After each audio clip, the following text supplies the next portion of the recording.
вокзал, и опять к поездам, и опять проводник выдаст белье и чай.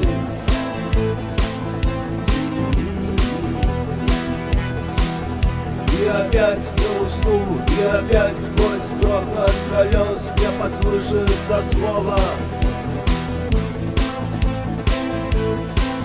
прощай.